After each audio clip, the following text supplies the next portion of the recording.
morning! Welcome to Phoenix Dragon! Magandang umaga mga kabarkada. Ako po si Samson Chua ng Phoenix Dragon. Ang pag-uusapan naman po natin ngayon ay feng shui regarding career. For the year of the wooden horse ulit to. Para po sa mga na may trabaho na at naghahanap pala ng trabaho. So, ito po ang mga ginagamit natin. Ang victory banner naman ay para po mag-enhance ang victory natin in terms of career. Ito naman po ay ang Big Auspicious Star para po ma-enhance ang ating luck sa paghanap ng trabaho. Ito naman po ay ang Elephant na magbibigay sa atin ng job promotion. So, mas maganda po ito pag lagi natin bit-bit. Ang keychain naman na ito ay tinatawag na Prosperity Keychain para po mas mag-prosper ang ating career.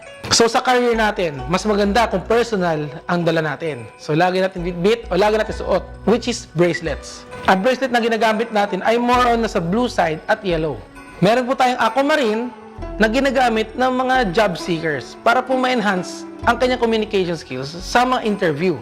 Meron po tayong hematite. Ang hematite to increase your focus in your jobs. Meron din tayong lapis lazuli. Ang lapis lazuli ay para po lumakas lalo ang ating creativity. So, bagay ito sa mga more na sa marketing.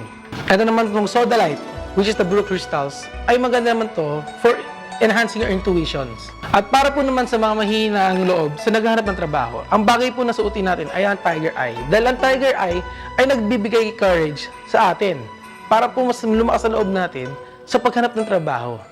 Ito pong mato ay magandang i-display sa north area ng ating opisina para po mas maganda ang career luck natin. Ang mga swerteng animal zodiac sign for next year ay ang rat, ang ox, at ang pig.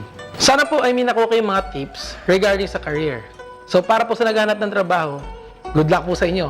At sa mga may trabaho na, ito po ang kailangan nyo para ma-enhance ang career ninyo. So, abangan nyo po ulit ako next week para naman po sa feng shui tips about health. Hanggang sa muli, paalam!